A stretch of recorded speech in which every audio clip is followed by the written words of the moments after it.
আল্লাহর হাবিব বলেছেন, আমার উম্মতের কোন একটি দল যদি সম্মিলিতভাবে আল্লাহর কাছে হাত তুলে কিছু চায়,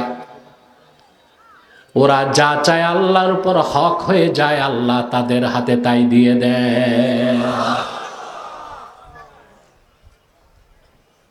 সেই মোনাজাতে দোয়াও কবুল হবে, তওবাও কবুল হবে। হবে? তওবা কবুল হলে কবিরা গুনাহ, এই সুযোগটা নিব আজকে।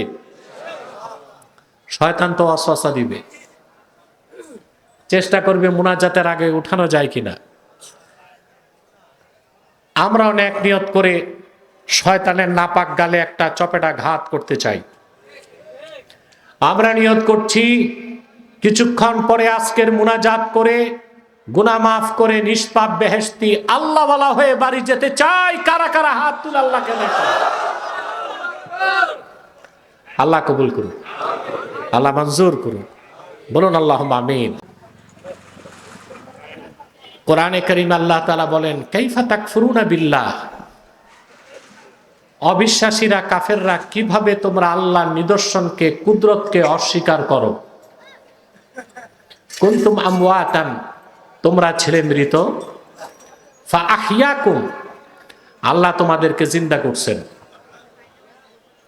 সুম্মা ইউমীতুকুম, অতঃপর আবার তিনি তোমাদের মৃত্যু দিবেন, সুম্মা ইউহয়িকুম, আবার তিনি তোমাদের জিন্দা করবেন, সুম্মা ইলাইহি তুরজাউন, অতঃপর সকলেই তোমরা সম্মিলিতভাবে মহান মালিক আল্লাহর কাছে প্রত্যাবর্তিত হবে।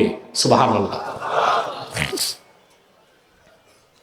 আল্লাহ তাআলা আখিরাতের ব্যাপারে মৃত্যুর পর তিনি আবার জিন্দা করবেন, হিসাব নিকাশ নিবেন, এই কথাগুলোকে অকাট্য দলিলে প্রমাণ করেছেন। সকল যুগের কাফেররা আখিরাতকে অস্বীকার করত কিনা বলেন?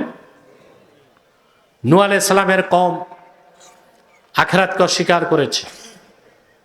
প্রত্যেক পয়গম্বরের কওম আখিরাতকে অস্বীকার করেছে। ১৫০০ বছর আগে রাসূলুল্লাহ সাল্লাল্লাহু আলাইহি সাল্লামের উপস্থিতিতে আবু জেহেল, উতবা, শাইবা, মুগীরা, মক্কার কাফেররা আখিরাতকে অস্বীকার করেছে। তারা কিন্তু আল্লাহকে বিশ্বাস করত কিনা কথা বলেন? মক্কার কাফেররা আল্লাহকে বিশ্বাস করত, জি, আল্লাহ আছেন এটা বিশ্বাস করত। وَلَئِن سَأَلْتَهُم مَّنْ خَلَقَ السَّمَاوَاتِ وَالْأَرْضَ وَسَخَّرَ الشَّمْسَ وَالْقَمَرَ لَيَقُولُنَّ اللَّهُ। আল্লাহ রাব্বুল আলামিন বলেন, হাবিব আমার মুহাম্মদ সাল্লাল্লাহু আলাইহি ওয়াসাল্লাম, যদি মক্কার কুরাইশদেরকে জিজ্ঞেস করেন এই আকাশ ও জমিনকে কে সৃষ্টি করেছেন, চাঁদ এবং সূর্যকে কে নিয়ন্ত্রণ করেন, কাফেররাও বলবে যিনি সৃষ্টি করেছেন, নিয়ন্ত্রণ করেন, তিনি হলেন আল্লাহ। আল্লাহকে বিশ্বাস করত। মুহাম্মদ সাল্লাল্লাহু আলাইহি সাল্লাম আল্লাহর রাসূল, এই কথাও তারা বিশ্বাস করত, গোপনে স্বীকারও করত। গোপনে স্বীকারও। মক্কা এক কাফের ছিল আখনাস বিন শরীক, খুব বড় বুদ্ধিজীবী ছিল কুরাইশদের। আখনাস বিন শরীক একদিন আবু জেহেলকে বলল, ভাই তুমি তো রাসূলুল্লাহ সাল্লাল্লাহু আলাইহি ওয়াসাল্লামকে দেখো বাল্যকাল থেকে, আমার একটু চুপি চুপি কানে কানে বলো তো, মুহাম্মদ সাল্লাল্লাহু আলাইহি ওয়াসাল্লামের ব্যাপারে তোমার বিশ্বাস কি? সুবহানাল্লাহ। আবু জেহেল তাকে বলল, কাবার মালিক আল্লাহর কসম, আমি এ কথা জানি ও বিশ্বাস করি, আমি এ কথা মনে মনে জানি, মুখে স্বীকার করতে পারি না। মুহাম্মদ সাল্লাল্লাহু আলাইহি সাল্লাম আল্লাহর প্রেরিত রাসূল। ওয়া মা কাযাবা মুহাম্মাদুন সাল্লাল্লাহু আলাইহি ওয়াসাল্লাম কাত্তু, কোন দিন মুহাম্মদ সাল্লাল্লাহু আলাইহি ওয়াসাল্লাম একটি অক্ষর মিথ্যা বলেন নাই। সাক্ষ্য দিছে কে? আবু জাহেল। আল্লাহকে বিশ্বাস করত, রসুল্লাহকে বিশ্বাস করত, স্বীকার করত না, কিন্তু একটা বিষয় কি বিশ্বাস করতে চাইতো না, আখেরাত।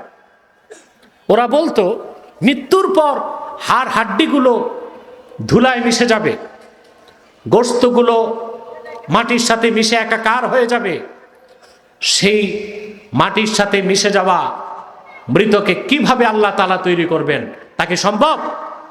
এটা ছিল কাফেরদের প্রশ্ন। আল্লাহ তখন অকাট্য যুক্তি দিয়ে কোরআন শরীফে তুলে ধরেছেন যে আল্লাহ তাআলা মৃত থেকে মানুষকে বানান, আবার যিনি মৃত্যু দেন, মৃত্যুর পর আবার তার পক্ষে জিন্দা করা সহজ না কঠিন? কথা বলে না। আল্লাহ রাব্বুল আলামিন বলেন,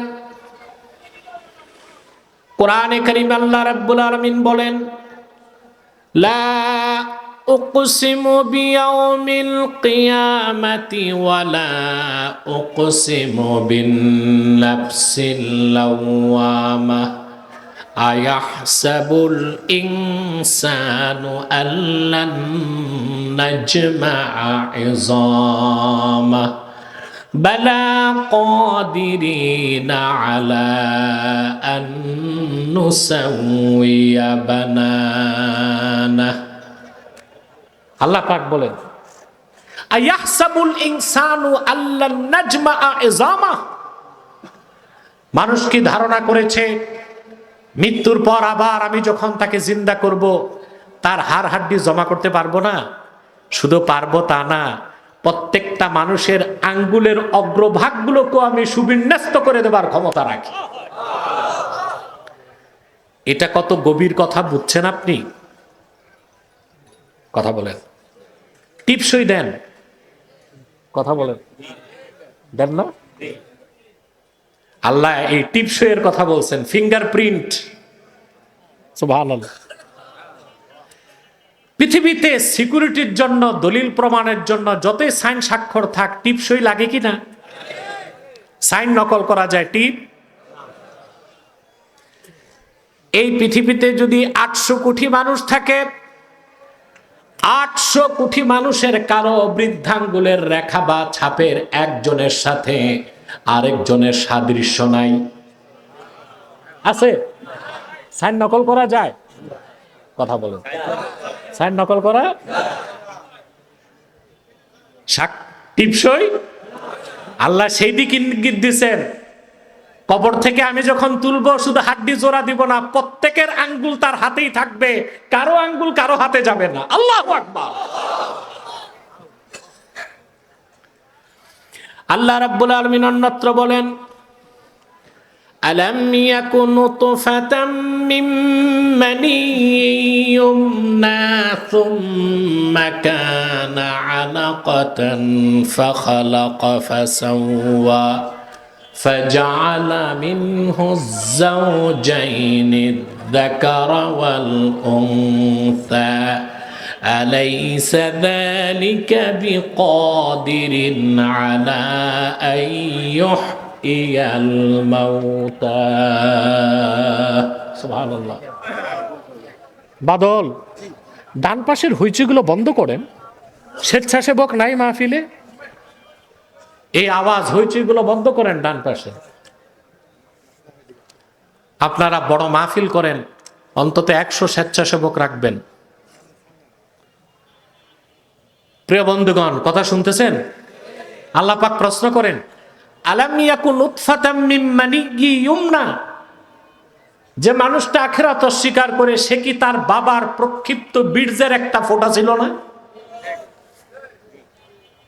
এই এক ফোঁটা থেকে এই জিন্দা মানুষটা কে বানাইছেন? আল্লাহ পাক বলেন, তুম্মা কানা আলাকাতান ফাখালাকা ফাসাওয়া فجعل منه الزوجين الذكر والأنثى। বীর্য থেকে আল্লাহ রাব্বুল আলামিন রক্তপিণ্ড বানালেন, তার থেকে গোশতপিণ্ড, তারপরে সমতা নির্ধারণ করলেন, আবার 2টা ধারা বানাই দিলেন, একটা নর আর একটা নারী। এই অসম্ভব ক্ষমতা যে আল্লাহর আছে, তিনি কি মৃত্যুর পর আখেরাতে জিন্দা করতে পারবেন কিনা বলেন? সূরা বাকারায় আল্লাহ তাআলা বলেন, কুনতুম আমওয়াতান, তোমরা ছিলে মৃত, ফাআহইয়াকুম, আল্লাহ তোমাদেরকে জিন্দা করছেন। আমরা মৃত ছিলাম কিনা? কথা বলে না। আমি যে আয়াতের ব্যাখ্যা করছি, হাসান বসরি রাহমাতুল্লাহ আয়াতের ব্যাখ্যায় বলেছেন, قد ثبتت بهذه الآية المذكورة أن لكل نفس حياة وموتة। এই আয়াত থেকে বোঝা যায় প্রতিটা মানুষের জীবনে দুইটা মৃত্যু, দুইটা জীবন। মায়ের পেটে আসার আগে আমরা ছিলাম মৃত, মায়ের পেট থেকে জীবিত, আবার মৃত্যুর স্বাদ গ্রহণ করি। চারটা কাজের তিনটাই তো আল্লাহ চোখে দেখায় দিলেন, মৃত্যুর পর আবার তিনি জীবন দিবেন, সেটা তার পক্ষে সম্ভব কিনা বলেন? আল্লাহ তাআলা কথাগুলোকে আরো পরিষ্কার করে দিয়েছেন সূরা মুমিনুনে। আমরা মৃত ছিলাম, মৃত থেকে তিনি জিন্দা করছেন। আল্লাহ রাব্বুল আলামিন বলেন, ওয়ালাকাদ খালাকনাল ইনসানা মিন সুলালাতিন মিন তিন থুম্মা জাআলনাহু নুতফাতান ফি ক্বারারিম মাকিন ثم خلقنا النطفة علقة فخلقنا العلقة مضغة فخلقنا المضغة عظاما فكسونا العظام لحما ثم أنشأناه خلقا آخر فتبارك الله أحسن الخالقين। আল্লাহ রাব্বুল আলামিন বলেন, ওয়ালাকাদ খালাকনাল ইনসানা মিন সুলালাতিন মিন তিন, আমি মানুষকে সৃষ্টি করেছি মাটির সারনির্যাস থেকে। আরবিতে ভিজা মাটিকে বলে তিন। কি বলে? ভিজা মাটি, আর্দ্র মাটি, এটাকে বলা হয় তিন। আল্লাহ বলেন, আমি ভিজা মাটির সার নির্যাস থেকে মানুষকে তৈরি করছি। এক ফোঁটা বীর্যের আকারে তাকে তার মায়ের সুরক্ষিত রেহেমে স্থাপন করছি। সুবহানাল্লাহ। আপনার অস্তিত্ব ছিল এক ফোঁটা। কি ছিল? কথা বলেন। ঘুম আসতেছে? কে কে ঘুমান হাত উঠান একটু দেখি। আলহামদুলিল্লাহ, সবাই কনসান্স, হুশ জ্ঞান ঠিক আছে। আলহামদুলিল্লাহ। আল্লাহ কি সুযোগ দিয়েছে দেখছেন না? আজকে বৃষ্টি বাদল নাই, আবার ঠান্ডা বাতাস আছে, খুব আরামদায়ক পরিবেশ আল্লাহ আমাদের ভিক্ষা দিয়েছেন। আবারও যে ভাইরা দাঁড়িয়ে আছেন, আল্লাহর রাস্তায় বসে যান। আমাদের মাহফিলগুলোতে হিন্দুরা আসে, অমুসলিমরা আসে, ওরা বসতে লজ্জা পায়, আমরা বসতে বলি না, যেমনি আছে থাক। ওই রকম অমুসলিম হিন্দু ছাড়া মুসলমান যারা আছেন আল্লাহর রাস্তায় বসেন।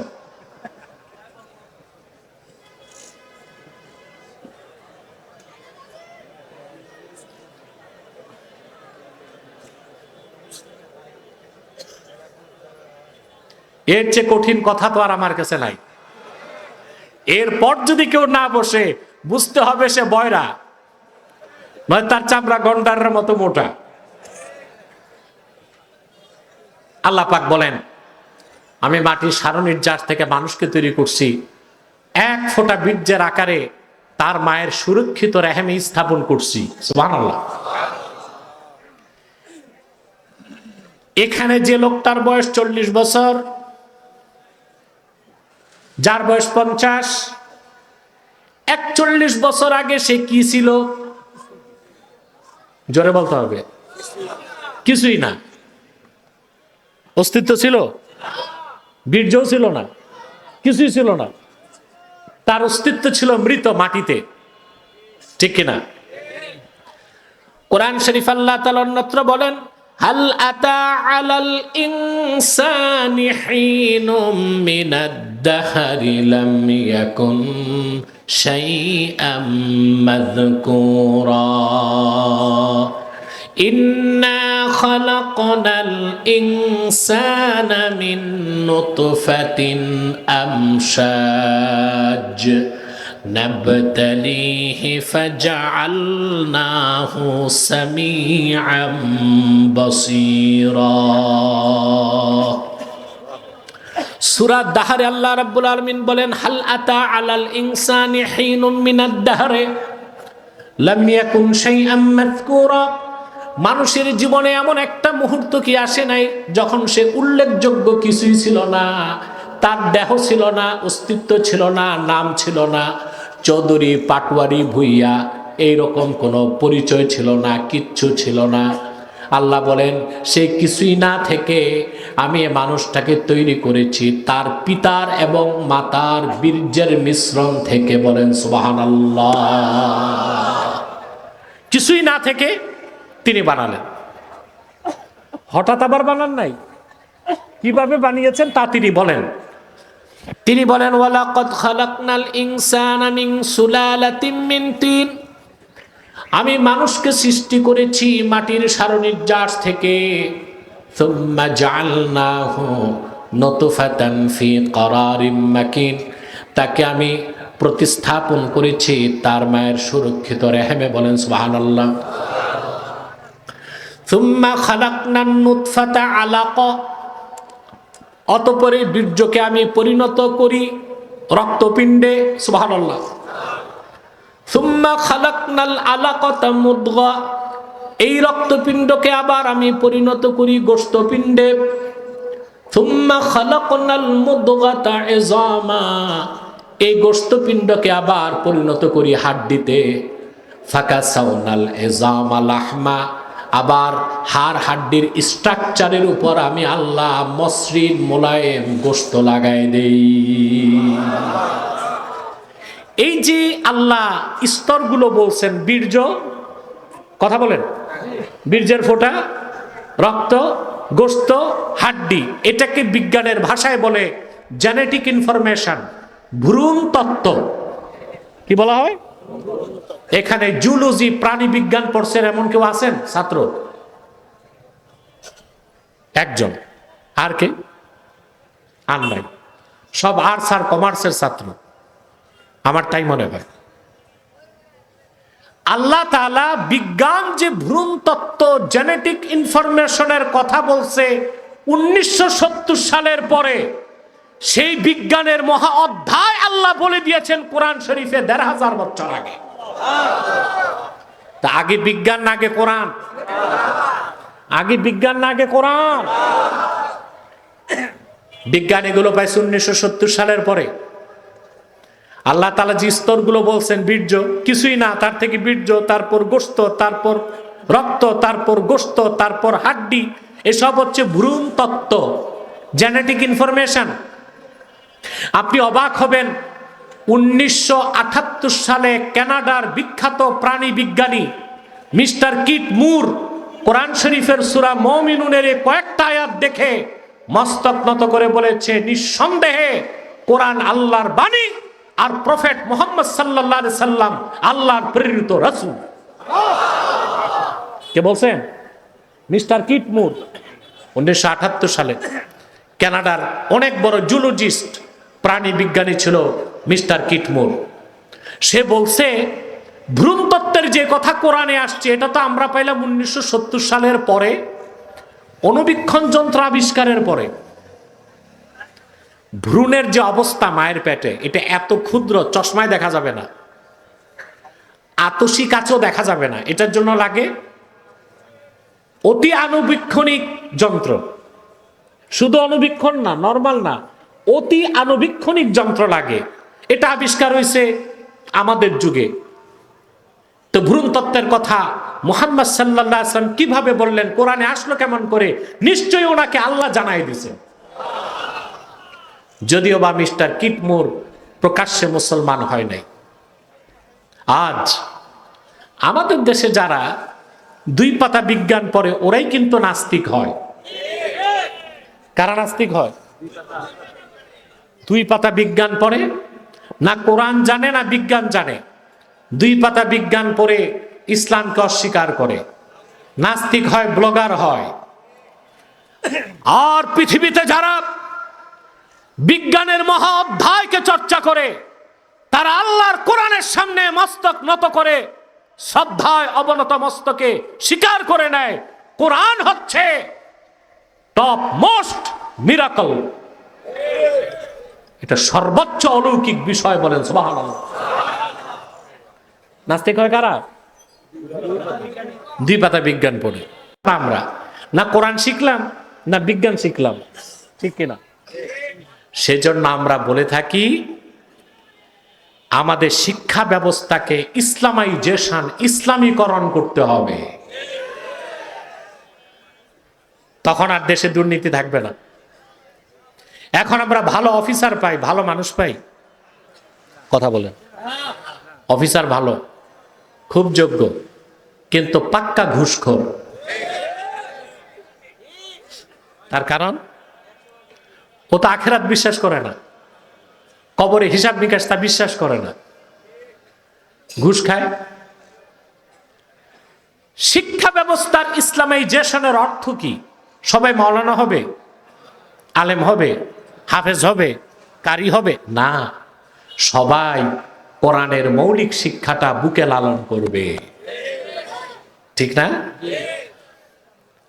যদি আমার দেশে প্রাইমারি থেকে বিশ্ববিদ্যালয় পর্যন্ত প্রতিটা স্তরে কোরআন সুন্নাহর মৌলিক শিক্ষাকে বাধ্যতামূলক করা হতো, আমরা পেতাম যোগ্য ম্যাজিস্ট্রেট, যোগ্য উকিল, যোগ্য ডিসি, যোগ্য সচিব, যোগ্য মন্ত্রী, তারা একদিকে হতো যোগ্য অফিসার, আরেকদিকে প্রত্যেকেই হতো চরিত্রবান আল্লাহওয়ালা বুজুর্গ মানুষ। কিন্তু এখন তা কি পাচ্ছি? কথা বলে না কেন পাচ্ছি না? আমাদের শিক্ষা ব্যবস্থায় যথেষ্ট ত্রুটি আছে। তবে শিক্ষা ব্যবস্থাকে কিভাবে ইসলামীকরণ করা যায়, বর্তমান সরকারে কিছু মানুষ আছে চিন্তা করতেছে। আমি কৃতজ্ঞতা জানাই আপনাদের সংসদ সদস্যকে, মিয়া নুরুদ্দিন আহমদ অপুকে। তিনি আমার কাছে আব্বাসী মঞ্জিলে গিয়েছিলেন নির্বাচনের আগে, ইসলামী শিক্ষা নিয়ে একটা প্রোগ্রাম করেছিলেন দাওয়াত দেবার জন্য। আমাকে অনেক সময় দিয়েছেন, তার ইচ্ছাটাকে প্রকাশ করেছেন, আমি সহযোগিতা করব বলে আশ্বাস দিয়েছি। স্টেজে ওঠার আগে কথা বলেছেন আমার সাথে, হয়তোবা কোনো ব্যস্ততায় আসতে পারেন নাই। আমরা তার জন্য দোয়া করি, আল্লাহ তাকে যে অবস্থানে নিয়েছেন যেন দ্বীনের পক্ষে মৃত্যু পর্যন্ত কাজ করে যেতে পারে, বলেন আল্লাহুম্মা আমিন। সম্মানিত সুধী, তাহলে আল্লাহ তাআলা কি বললেন? প্রথমে মানুষকে তিনি বানান বীর্য, তারপরে রক্ত, তারপর গোশতপিণ্ড, তারপর হাড় হাড্ডি, তারপরে কি? গোশত। আপনারা স্টেজে এত উঠানামা করেন কেন? হ্যাঁ, এ তো আমার মনোযোগ নষ্ট হয়। যারা উঠছেন বসে যান, আর যারা নামছেন উঠবেন না। আগামী থেকে বাদল স্টেজে উঠার ফিস 500 টাকা। তাইলে আর কি উঠলে সার পোকা কাটলো নামবে না, 500 টাকা ধাক আছে। প্রিয় বন্ধুগণ, কথা শুনতেছেন? মনোযোগ আছে? মায়ের পেটে অন্ধকার কারখানায় কতগুলো পর্দা দেখছেন? চামড়া, চামড়ার 3টা স্তর, কয়টা? তারপর গোশত, তারপর মায়ের রেহেম, ওইটার ভিতরে আবার আল্লাহ তাআলা অত্যন্ত নমনীয় জেলি লাগায় রাখছেন, গর্ভবতী মা পড়ে গেলে যেন ছেলে ব্যথা না পায়, সন্তান ব্যথা না পায়। এতগুলো পর্দার ভিতরে সুরক্ষিত জায়গায় সুনিপুণ ভাবে আল্লাহ তাআলা মানুষটাকে তৈরি করে, সুবহানাল্লাহ। প্রশ্ন আসে না এটা কিভাবে সম্ভব? কথা বলেন, কিভাবে সম্ভব? এটার জবাব বিজ্ঞানের কাছে নাই, হাদিসে আছে। আল্লাহর হাবিব ইরশাদ করেছেন, পিতার বীর্যের ফোঁটা প্রথম যখন মায়ের পেটে প্রবেশ করে রেহেমের মধ্যে, আল্লাহ তাআলা একজন ফেরেশতা পাঠায় দেন মায়ের পেটে। ফেরেশতা আল্লাহকে জিজ্ঞেস করেন, ইয়া রাব, আনুতফাতুন আমালাকাতুন আমুদগা, আয় আল্লাহ, এটা কি বীর্যের ফোঁটাই থাকবে না এটাকে রক্তপিণ্ড বানাবো? আল্লাহ বলবেন বানান, তখন রক্তপিণ্ড হয়। আবার জিজ্ঞেস করে, এটা কি গোশতপিণ্ড হবে? আল্লাহ বলেন হবে, গোশতপিণ্ড হয়। ফেরেশতা জিজ্ঞেস করেন, মুখাল্লাকাতুন আও গায়রু মুখাল্লাকা, এটা কি পরিপূর্ণ অবয়ব নিয়ে দুনিয়ায় আসবে, না এটাকে আমি ইনকমপ্লিট অ্যাবর্শন, রক্ত ভেঙ্গে ধ্বংস করে দিব? গর্ভপাত হয়ে যায় না? কথা বলে না। নাক কান মুখ টুক হয়ে যায়, কিন্তু পুরো বডিটা, এটা হচ্ছে গায়ের মুখাল্লাকা। আল্লাহ বলেন মুখাল্লাকা, সন্তান পরিপূর্ণ আকৃতি লাভ করে। ফেরেশতা জিজ্ঞেস করেন, আর যাকারুন আম উনসা, এটা পুরুষ হবে না, ছেলে হবে না, মেয়ে হবে? সুবহানাল্লাহ বলবেন না? এখন ছেলে কেন হয়, মেয়ে কেন হয়, বিজ্ঞান একটা ব্যাখ্যা দেয়, বলবো? এটা আপনাদের জানা থাকা দরকার। গ্রাম দেশে যে মেয়েদের শুধু মেয়ে হয়, শ্বশুর বাড়িতে তাদেরকে টর্চার করা হয়, ছেলের আশায়। এটা গ্রাম দেশে একটা কুসংস্কার। বিজ্ঞান কি বলে? বিজ্ঞান বলে যে পুরুষের ক্রোমোজোম হচ্ছে XY, মেয়ের ক্রোমোজোম হচ্ছে XX। পুরুষের XY থেকে যখন Y আসে, মায়ের XX থেকে X আসে, দুইটা এক হলে ছেলে হয়। আর যখন পুরুষের XY থেকে X আসে, মায়ের XX থেকে X আসে, দুইটা জোড়া লাগলে মেয়ে হয়। বিজ্ঞান এতটুকু বলতে পারছে, জোড়া লাগায় কে এটা আর বলতে পারে নাই। জোড়া লাগায় কে? হাদিস তার প্রমাণ, ফেরেশতা। সুবহানাল্লাহ বলবেন। পিতার বীর্যের ফোঁটা মায়ের রেহেমে যাবার সঙ্গে সঙ্গে দায়িত্বশীল ফেরেশতা চলে আসে, মানুষ তৈরির কারিগর। হুকুম কার? আল্লাহর হুকুমে আল্লাহর ফেরেশতা স্তরগুলোকে পার করায়। যখন আল্লাহ বলেন এটা ছেলে হবে, পিতার বীর্যের ক্রোমোজোম থেকে XY থেকে ফেরেশতা Y নেয়, মায়ের XX থেকে X নিয়ে জোড়া লাগায় দেয়, এটা ছেলে হয়ে যায়। আল্লাহ যখন বলবে মেয়ে হবে, ফেরেশতা XY থেকে X নেয়, মায়ের XX থেকে X নিয়ে জোড়া লাগায়, এটা মেয়ে হয়ে যায়। বিজ্ঞান যেখানে যে শেষ, সেখান থেকে কোরআন হাদিস শুরু। এত আসতে বললেন সুবহানাল্লাহ। বিজ্ঞান যেখানে যে মাথা নত, আর কিছু নাই ওর কাছে, ওখান থেকে কোরআন হাদিস। চিল্লায় কন্যা সুবহানাল্লাহ। এখন আসেন কুসংস্কারটা ভাঙ্গি। যেই মহিলা বারবার মেয়ে জন্ম দেয়, শ্বশুর বাড়িতে তাকে কটাক্ষ করা হয় যে তোমার পেট ভালো না। তো ছেলে হবে না মেয়ে হবে, এটা কি মহিলার হাতে না আল্লাহর হুকুম? জোড়া লাগায় কে? ফেরেশতা। XY ছেলে হবে না মেয়ে হবে, পুঁজি কি মার কাছে না বাবার কাছে? তো মহিলা তো কোনো দিক দিয়েই দায়ী না। কথা বলে না। মহিলা দায়ী হয়? দায়ী হয় না। তো মা বোনদের শিখাই দিলাম, যদি স্বামী বাড়িতে কটাক্ষ করে বলে তোমার পেট ভালো না, তো তুমি বলবা তোমার জাত ভালো না। কারণ ছেলে হবে না মেয়ে হবে, এটা তো আমার হাতে না। কার কাছে? আল্লাহ তো এটা তোমার কাছে রাখছেন। XY তোমার ক্রোমোজোম, আমার হচ্ছে XX। ঠিক কি না? হুকুম কার? কারিগর ফেরেশতা। সুবহানাল্লাহ। আল্লাহ রাব্বুল আলামিন বলেন, নির্ধারিত সময়ে যে মানুষটা ছিল কিছুই না থেকে কিছু, তারপরে আরো কিছু, তারপর আরো কিছু, 9 মাস পর সব কিছু দিয়া আমি আল্লাহ অস্তিত্বহীন তারে মানুষের অস্তিত্ব দিয়া দুনিয়ায় পাঠায় দিলাম। সেটা আল্লাহ বলেছেন, কুনতুম আমওয়াতান ফাআহইয়াকুম, তোমরা ছিলে মৃত, আল্লাহ জিন্দা করছেন। মৃত ছিলাম, বীর্য জীবিত না মৃত? জোরে। রক্তপিণ্ড জোরে। গোস্তপিণ্ড নির্ধারিত সময়ে রুহু আসে, তখন জীবিত। এই মৃতকে জীবিত করেন কে? আল্লাহ পাক বলেন সুম্মা ইউমিতুকুম, সে আল্লাহ আবার তোমাদেরকে চোখের সামনে মৃত্যু দেন। দেন কিনা? সুবহানাল্লাহ। মৃত্যু দেখেন না? চারটা বিষয়ের তিনটাই আল্লাহ চোখে দেখান। ছিলাম মৃত, তিনি জীবন দেন, আবার তিনি মৃত্যু দেন। তিনটা যিনি পারেন, চতুর্থটা মৃত্যুর পর আবার জিন্দা করতে তিনি পারবেন কিনা? সম্ভব? শুধু সম্ভব না, চিরসত্য। অবশ্যই তিনি আমাদের জিন্দা করবেন এবং তার সামনে উপস্থিত করবেন। মনে রাখবেন মুসলমান, আল্লাহ তাআলা জীবনের কথা বলেছেন, তারপরে মৃত্যুর কথা বলেছেন, কারণ মৃত্যুটাও আল্লাহ রাব্বুল আলামিনের একটা সৃষ্টি। আল্লাহ পাক বলেন খালাকাল মাউতা ওয়াল হায়াতা লিয়াবলুয়াকুম আইয়ুকুম আহসানু আমালা।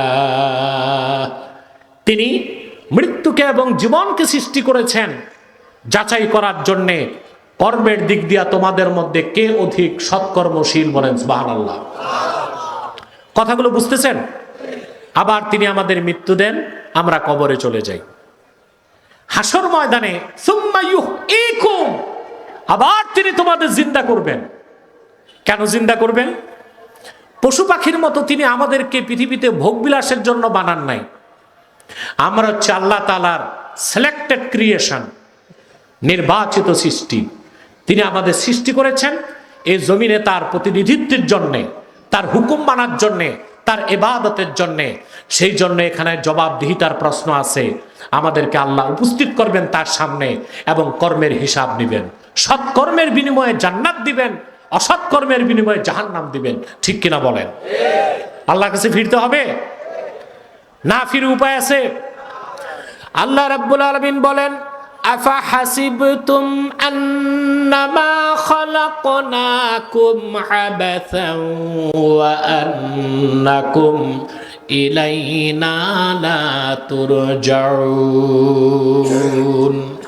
নাস্তিকেরা, পরকালে অবিশ্বাসীরা, তোমরা কি ধারণা করেছ আমি তোমাদের অনর্থক সৃষ্টি করেছি আর আমার কাছে ফিরতে হবে না? ফিরতে হবে কিনা বলেন? জোরে বলেন। কবর থেকে আমরা উঠব, আল্লাহর কাছে উপস্থিত হব। কবর কি বিশ্বাস করেন? কবরকে অস্বীকারী, কবরে শাস্তি আছে, সুখ আছে, আযাব আছে। কবর জগৎ অস্বীকারী মুসলমান না কাফের? চিল্লায় বলতে হবে। বরিশালে এক দজ্জাল বের হইছে। কোথায়? দজ্জাল কয়টা বের হবে কিয়ামতের আগে? 30টা। কয়টা? বরিশালে এক দজ্জাল বের হইছে, দাজ্জালুম মিনাদ দাজাজেলা। 30 দজ্জালের এক দজ্জাল। এটা ওয়াজ করে বেড়ায় আর হাদিস মানে না, বলে শুধু কোরআন মানি, হাদিস অস্বীকার করে। আর মানুষকে উদ্বুদ্ধ করে যে হাদিস আপনারা মানবেন না। আপনাদের এখানে বাংলা বাজার নামে একটা এলাকা আছে, প্রতি বছরই দজ্জালটা এখানে এসে ওয়াজের মাধ্যমে মধুর সাথে বিষ মিশায়া মানুষকে বেঈমান বানাচ্ছে। সে হাদিস অস্বীকারী, বলে হাদিস মানার দরকার নাই। হাদিসকে অস্বীকার করলে তো ইসলামের অস্তিত্বই থাকবে না। কথা বলেন, থাকবে? ইসলামের অস্তিত্ব থাকবে? আমি একটু দৃষ্টান্ত দিয়া বুঝাই। বাংলা বাজার কত দূর? তো দজ্জাল কাছে চলে আসছে।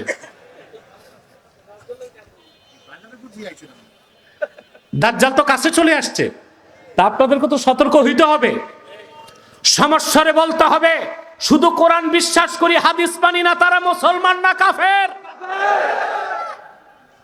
শরীয়তপুরে জায়গা পায় কেমন করে? এগুলোকে পাওয়া মাত্রই গরু চোরকে কি করেন? হ্যাঁ, কিছুটা ধোলাই দিয়া পুলিশের হাতে দিবেন। রাসূলুল্লাহর হাদিস অস্বীকারী মুসলমান হতে পারে না। এই দলের যে নেতা সারা পৃথিবীতে নেতৃত্ব দেয় তার নাম ডক্টর তাজ হাশমি।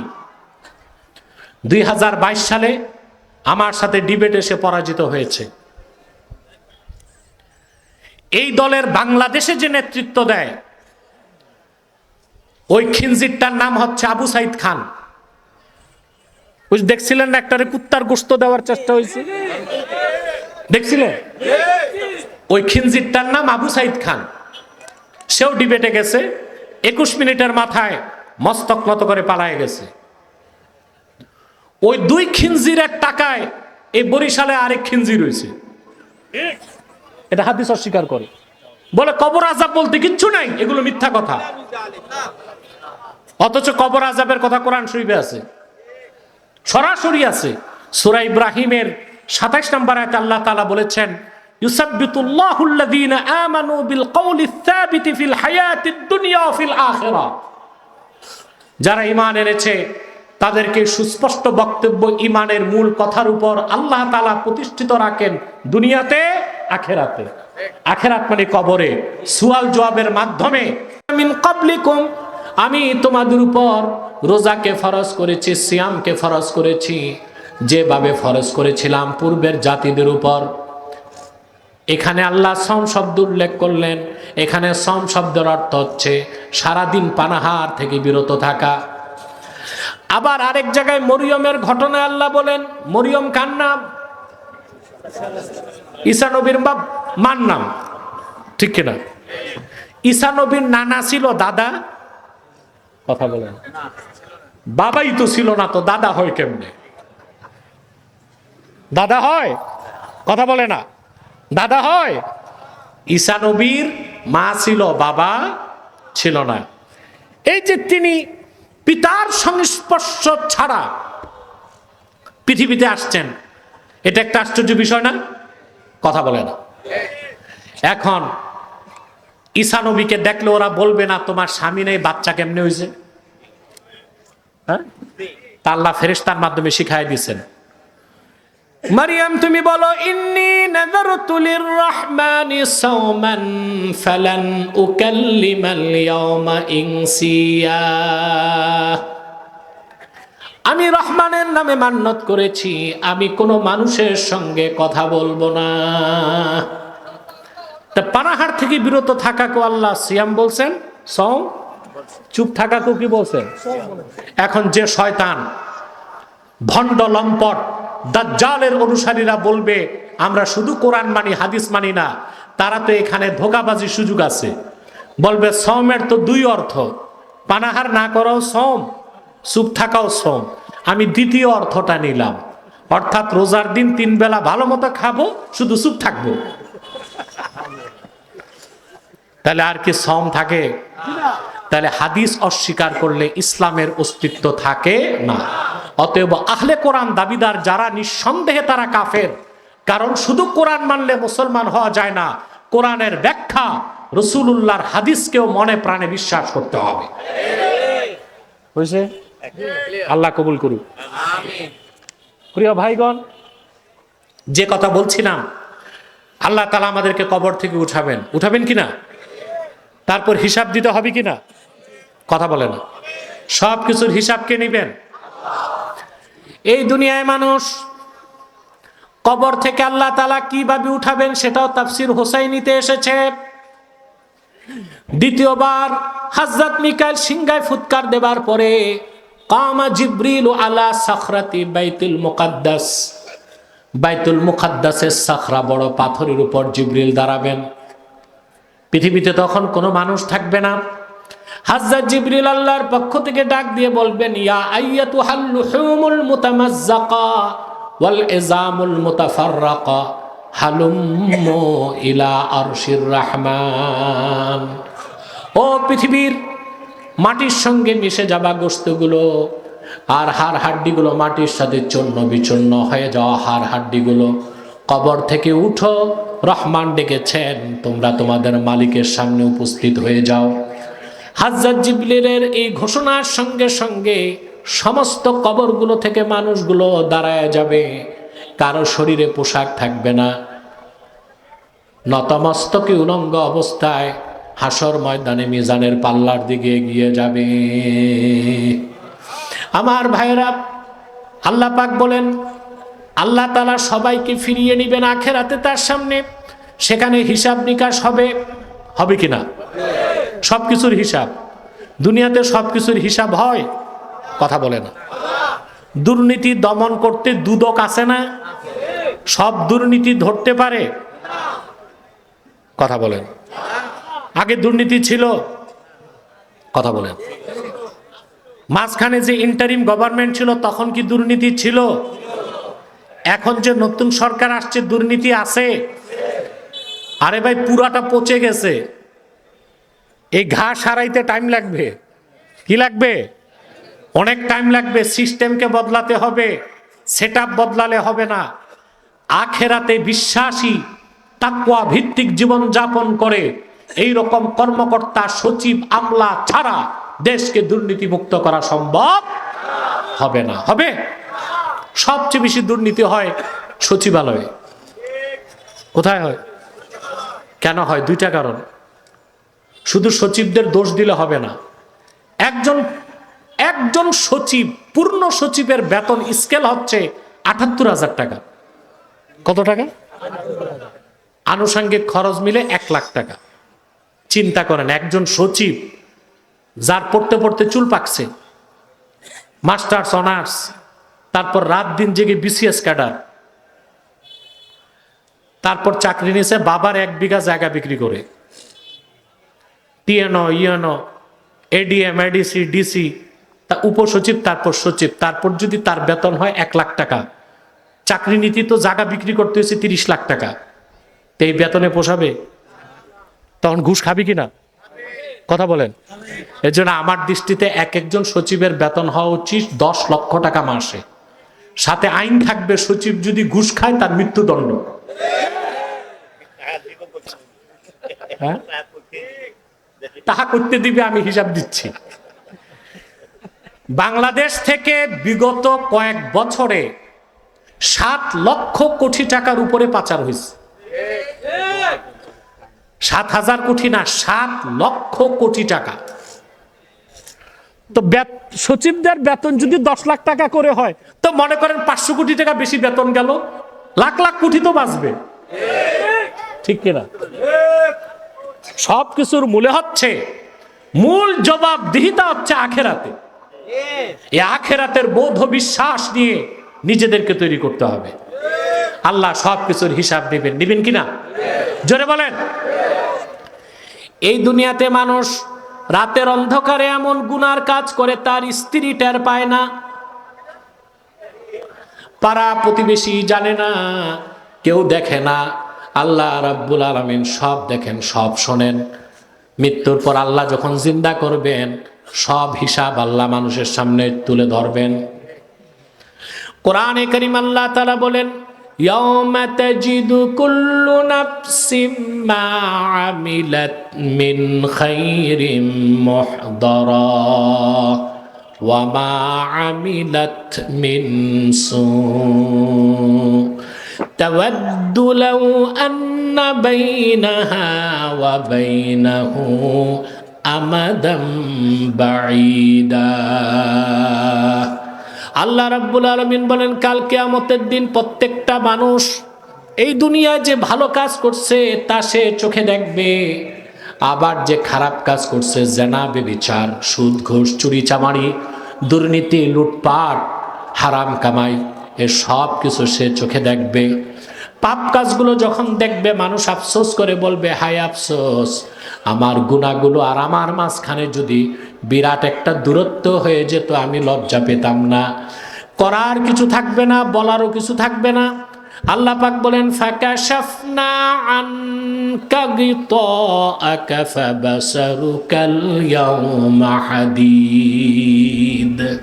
আল্লাহ বলবেন, আজকে চোখের পর্দা আমি তোমার সরায় দিলাম। দেখো, যে আখিরাতকে বিশ্বাস করো নাই, আমার সামনে হিসাব দিতে হবে বিশ্বাস করো নাই, আজকে তাকায় দেখো, মানুষের চোখের পাতাটাও নড়বে না, লোহার মতো শক্ত হয়ে থাকবে চোখ দুটো। সেই পরকালের বিশ্বাস আমরা হৃদয়ে লালন করে চলবো ইনশাআল্লাহ। আল্লাহ জিন্দা করবেন কিনা আমাদের? আখেরাতে হিসাব নেবেন কিনা? সেই আখেরাতের বোধ বিশ্বাস হৃদয়ে লালন করে আমরা চলতে চাই, তাহলে আমাদের জীবন হবে সুন্দর, আচরণ হবে সুন্দর, কাজকর্ম হবে পরিমার্জিত, এবং আমাদের পাহারা দেবার জন্য পুলিশ লাগবে না, গোয়েন্দা সংস্থা লাগবে না, আমাদের জন্য দুদক লাগবে না। যে আখেরাত বিশ্বাস করে সে জানে দুদক কমিশনার দেখার আগে 2 কাঁধে 2 কমিশনার আছে। এই বিশ্বাস যার আছে সে ঘুষ খাবে, দুর্নীতি করবে, চুরি করবে? আল্লাহ তাআলা আমাদেরকে এই কথাগুলোর উপর আমল করার তৌফিক যেন দান করেন। বলুন আল্লাহুম্মা আমিন। আরো জোরে বলেন আল্লাহুম্মা আমিন। আমি আর আপনাদের কষ্ট দিচ্ছি না। সাদাকাল্লাহুল আযীম ওয়া সাদাকা রাসূলুহুন নবিয়ুল কারীম ওয়া নাহনু আলা যালিকা মিনাশ শাহিদিন ওয়াশ শাকিরিন। আলহামদুলিল্লাহি রাব্বিল আলামিন।